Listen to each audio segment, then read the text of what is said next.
Sejam muito bem-vindos. Evangelho do Amor.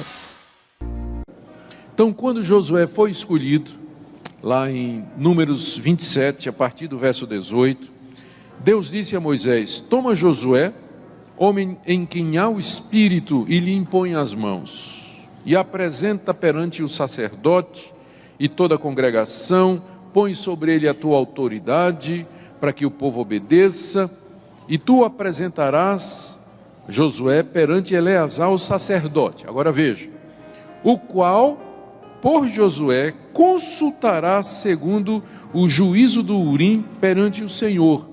Segundo a sua palavra sairão, e segundo a sua palavra entrarão, ele e todos os filhos de Israel, e com ele toda a congregação. Preste atenção aqui no seguinte: no dia que Josué foi nomeado comandante da tropa, Deus disse a Moisés: toma Josué, leva ao sacerdote e diz a Josué: Josué, você vai consultar a Deus através do sacerdote toda vez que você for para uma guerra e toda vez que você voltar. Em outras palavras, não entre em guerra nenhuma sem antes perguntar a Deus, sem antes consultar a Deus através do sacerdote, porque às vezes pode parecer óbvio, pode parecer claro, mas Deus pode ter outros planos. Por isso, sempre tem que consultar a Deus. Por quê? Para deixar claro que é Deus que está no controle, para deixar claro que essa guerra é de Deus, é Deus quem está comandando de fato os exércitos de Israel. É tudo isso que está por detrás aqui do texto que nós temos diante de nós, onde nós encontramos a conquista da cidade de Gibeão. O texto nos mostra, capítulo 9, como Israel, por não consultar a Deus, fez aliança com quem não devia, com os heveus, que era exatamente um daqueles povos, moradores de Gibeão, e que deveriam ser destruídos. No final, eles se tornaram escravos de Israel para todo sempre, e aquilo que foi um erro, Deus transformou em bênção, como nós veremos. Mas as lições são muito preciosas. E o nosso alvo nessa manhã é que a leitura e a exposição dessa passagem seja usada por Deus para nos edificar. Vejamos o relato em si. Primeiro, as notícias das vitórias de Israel provocam duas reações nos moradores de Canaã. Primeiro, um grupo de reis daqueles povos, ouvindo que a guerra estava chegando, eles resolvem fazer uma aliança para enfrentar um novo inimigo. Versos 1 e 2. Sucedeu que, ouvindo isso, todos os reis que estavam daquém do Jordão, nas montanhas e nas campinas, em toda a costa do Mar Grande, defronte do Líbano, os heteus, os amorreus, os cananeus, os ferezeus, os heveus e os jebuseus, você pode acrescentar aí os girgazeus também, se ajuntaram eles de comum acordo para pelejar contra Josué e contra Israel. Aqui você tem a relação das 7 etnias que moravam naquela região. Brigavam entre si, eram reinos independentes, tinham os seus exércitos, combatiam entre si, lutavam pelas terras, mas agora estava chegando um inimigo mais poderoso. E o inimigo do meu inimigo, aliás, e quando nós temos um inimigo comum, aquele que é meu inimigo acaba virando meu amigo. Então eles fizeram aliança, disseram assim: vamos esquecer nossas brigas aqui, porque esse pessoal está chegando e vai tomar a terra nossa. Então vamos nos preparar para a guerra. Então eles se juntaram para resistir à nação de Israel. Mas teve um outro povo que pensou e disse: nós não vamos dar conta de enfrentar esse exército de Israel, porque já derrubaram Jericó, já derrubaram Betel, já derrubaram Ai, do outro lado do rio já derrubaram 2 reinos, então nós não vamos dar conta de enfrentar esse pessoal não, nós vamos fazer outra coisa.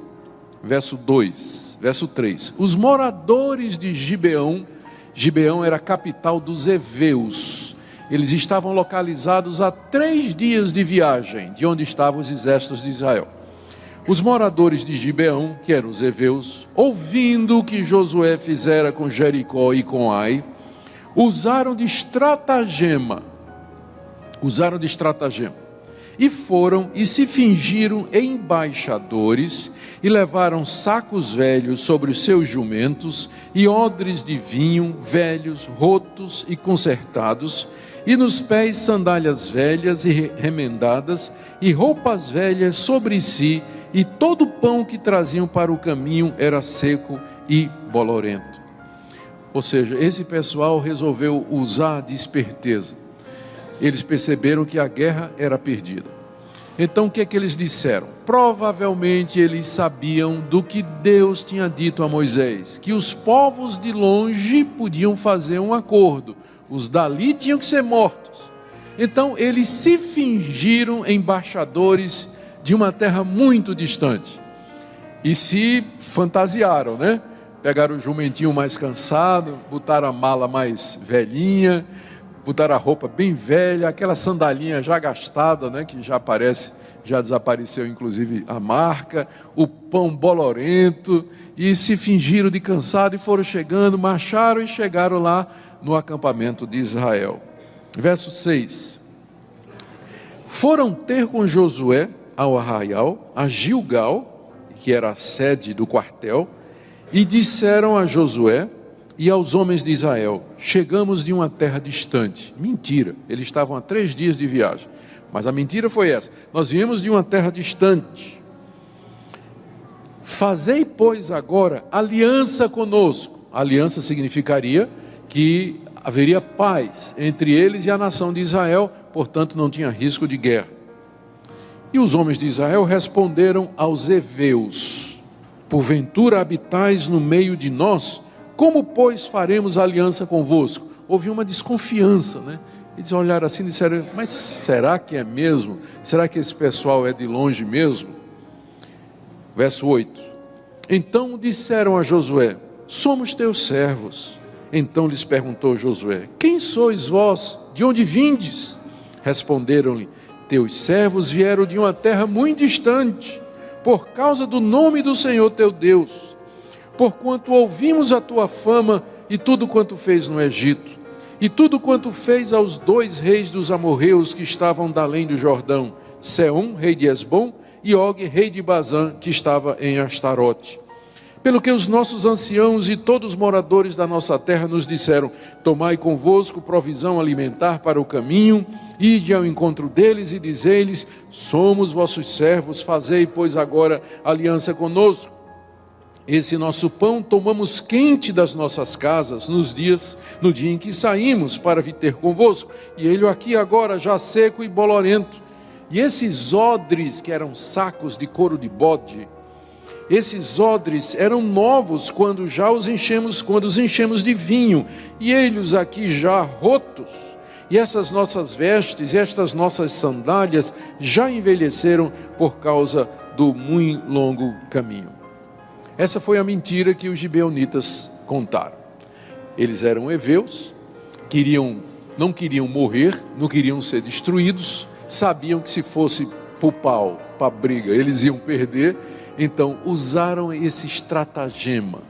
E era um estratagema bonito, porque dizia assim lá no meio: nós ouvimos falar do Deus de vocês, de como esse Deus é poderoso, como Ele deu a vitória a vocês. Nós queremos servir esse Deus também, nós queremos fazer parte de vocês, façam uma aliança conosco, nós vamos servir a vocês, não fazemos questão. É melhor ser escravo do que morto, né?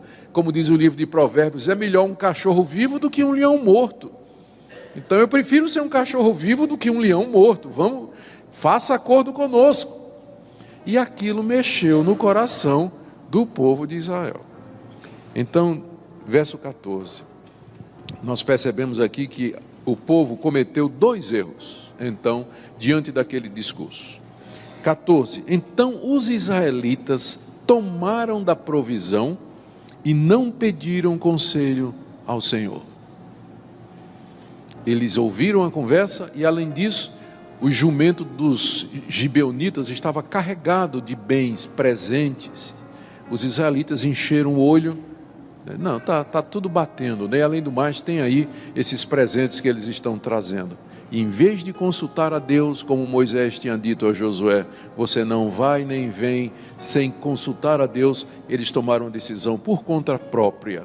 E aí vem o segundo erro, verso 15: Josué concedeu-lhes a paz e fez com eles a aliança de lhes conservar a vida, e os príncipes da congregação lhes prestaram juramento. Os príncipes da congregação eram representantes das 12 tribos, eram das famílias reais que designavam uma espécie de conselho de anciãos com quem Josué se aconselhava constantemente. A partir do verso 16, nós lemos como a mentira foi descoberta e qual foi o resultado. Verso 16: Ao cabo de 3 dias, depois de terem feito aliança com eles, ouviram que eram seus vizinhos e que moravam no meio deles. Pois partindo os filhos de Israel, chegaram às cidades deles. Ao 3º dia, suas cidades eram Gibeão, Sefira, Beerote e Quiriate Jearim. Ou seja, era uma confederação de cidades que estava a 3 dias de viagem. E olha, Gibeão não era uma cidade fraca não. Se você for aí para o capítulo 10, verso 2, diz assim: Gibeão era cidade grande, como uma das cidades reais, e ainda maior do que Ai, e todos os seus homens eram valentes. Era um subfeudo, era um ramo dos heveus, tinha o seu próprio reino lá, e Gibeão era a capital. Os israelitas marcharam 3 dias para tomar aquelas cidades, e quando chegaram lá disseram: mas peraí, são vocês? Somos nós mesmos. Foram enganados direitinho, não é? Enganados direitinho. Verso 18: Os filhos de Israel não os feriram, porquanto os príncipes da congregação lhe juraram pelo Senhor Deus de Israel, pelo que toda a congregação murmurou contra os príncipes. Então todos os príncipes disseram a toda a congregação: nós lhe juramos pelo Senhor Deus de Israel, por isso não podemos tocar-lhes. Isso, porém, faremos: conservar-lhes-emos a vida, para que não haja grande ira sobre nós por causa do juramento que já lhes fizemos. Disseram-lhes, pois, os príncipes: vivam então. E se tornaram rachadores de lenha e tiradores de água para toda a congregação, como os príncipes lhes haviam dito. Aqui eu quero destacar algumas coisas para nós, meus irmãos. O primeiro deles foi a atitude correta dos príncipes de Israel. Quando eles viram que foram enganados, talvez alguém poderia sugerir: então aquele acordo está quebrado, porque foi feito no engano. Mas eles disseram: não, aquele foi um juramento que nós fizemos da parte de Deus, é coisa séria. Nós não vamos anular só porque nós não tínhamos pleno conhecimento da verdade. Às vezes as pessoas hoje em dia dizem assim: quando eu casei eu era muito jovem, eu não tinha o entendimento que eu tinha outro, eu não conhecia o meu marido, então o meu casamento ele não tem validade. Será? Não parece. Foi um juramento feito diante de Deus. E mesmo que nem tudo viesse à tona lá na hora, ainda assim, quando a verdade veio, os príncipes disseram: nós juramos no nome do Senhor. E essa aliança tem validade, porque foi feita em nome do Senhor, mesmo que depois a gente descubra alguma coisa. A não ser, explicando no caso de casamento, que apareça um adultério. Mas não tendo aparecido esse tipo de desculpa: eu era muito jovem, eu queria fugir de casa, não aguentava mais meu pai e minha mãe, montei no primeiro cavalo que apareceu, e por aí vai, né? Às vezes a primeira mula, né, que apareceu, né? Ou qualquer coisa dessa natureza, o pessoal costuma dizer. Não anula. Foi feito diante de Deus, e Deus leva a sério esse tipo de coisa. Por isso que diz: é melhor você não prometer do que você prometer e não cumprir. Porque uma vez que a palavra foi dada e empenhada em juramento solene diante de Deus, ela está valendo. O povo de Israel não aceitava, queria matar os gibeonitas, queria saquear a cidade, queria se aproveitar dos espólios, mas os príncipes disseram: não, nós temos um acordo, uma aliança que foi feita com eles em nome do Senhor, nós não podemos tocar, mesmo que eles tenham sido desonestos conosco, mas a aliança está valendo. Mas, então, eles vão se tornar rachadores de lenha e tiradores de água. Onde é que funcionava isso? No templo. O templo de Salomão, que seria construído mais tarde, tinha uma demanda enorme de lenha, porque o altar era um altar gigantesco, ele tinha que queimar o dia todo, né? Então era lenha o tempo todo. Os gibeonitas se encarregavam de ser cortador de lenha para alimentar o altar, e água para limpar o altar, para suprir e abastecer os sacrifícios e os rituais que eram feitos no templo. Eles se tornaram ajudantes dos levitas lá na casa de Deus, para ajudar no trabalho dos sacrifícios. Verso 22, a explicação que Josué faz então, e o castigo, a partir desse verso. Chamou Josué os heveus e disse: por que nos enganastes, dizendo: habitamos muito longe de vós, sendo que viveis em nosso meio? Agora, pois, sois malditos, e dentre vós nunca deixará de haver escravos, rachadores de lenha e tiradores de água para a casa do meu Deus. Deixa eu só fazer uma pausa aqui. Lá no livro de Gênesis, nós lemos aquele episódio em que Noé foi envergonhado pelo seu filho Cão, que tinha um filho chamado Canaã, porque esse filho, Noé tinha se embriagado, e esse filho viu Noé nu e zombou do seu pai, e foi chamar os seus irmãos, que de costas cobriram a nudez do velho. Quando Noé acabou da ressaca, ele disse: maldito seja Canaã, e ele será servo dos seus irmãos. E os cananeus que moravam naquela terra eram os descendentes de Canaã, por isso que são chamados de cananeus.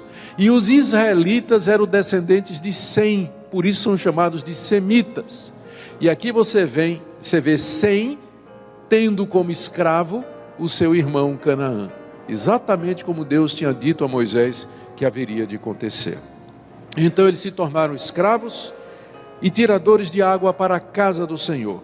Então responderam a Josué e disseram: é que se anunciou aos teus servos, como certo, que o Senhor teu Deus ordenara a seu servo Moisés que vos desse toda essa terra e destruísse todos os moradores dela diante de vós. Por isso tememos muito por nossa vida, por causa de vós, e fizemos assim. Eis que estamos na tua mão, trata-nos segundo te parecer bom e reto. Assim Josué lhes fez, e livrou-os das mãos dos filhos de Israel, e não os mataram. E naquele dia Josué os fez rachadores de lenha e tiradores de água para a congregação e para o altar do Senhor, até o dia de hoje, no lugar que o Senhor Deus escolhesse. Queridos, deixe-me tirar algumas aplicações para nós, já caminhando para a conclusão da nossa exposição. A primeira é a seguinte: de fato Deus é fiel.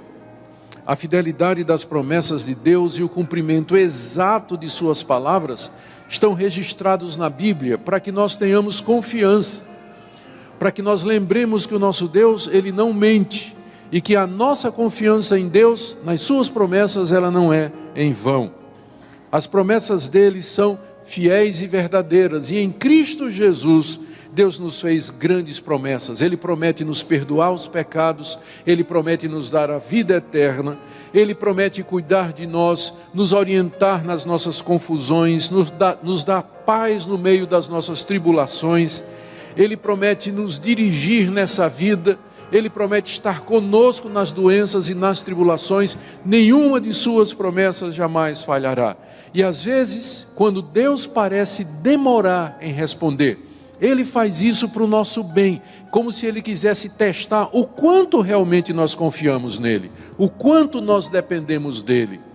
Essa é a primeira lição, a fidelidade de Deus. Tudo o que Ele prometeu se cumpriu. Como Ele disse que haveria de ser, assim foi.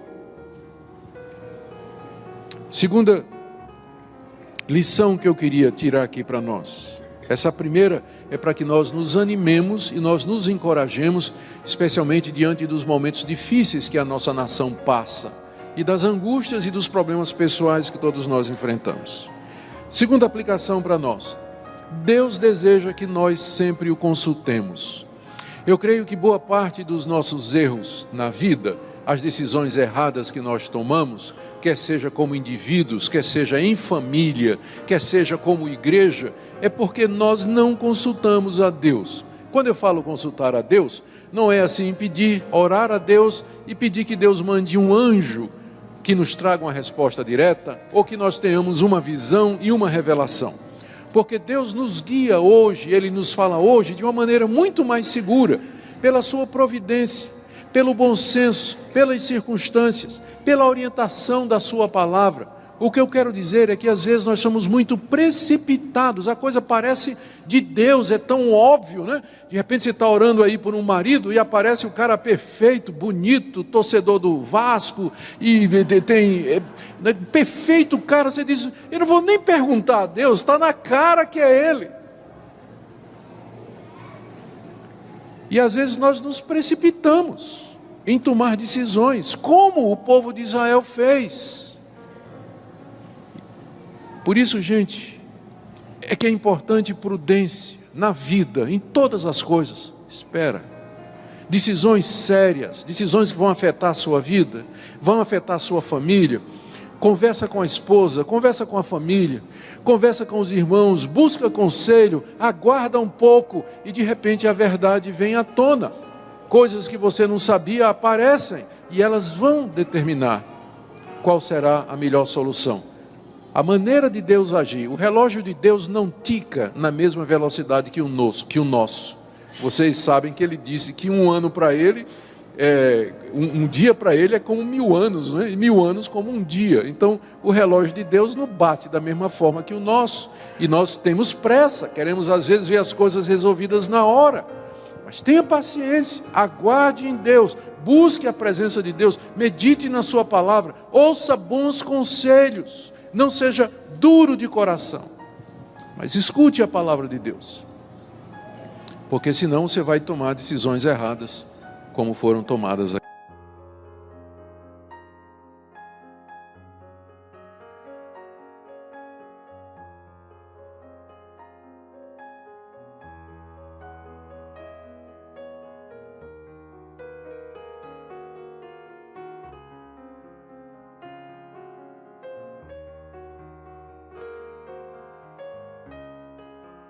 Se inscreva para receber mensagens da Palavra de Deus para seu coração.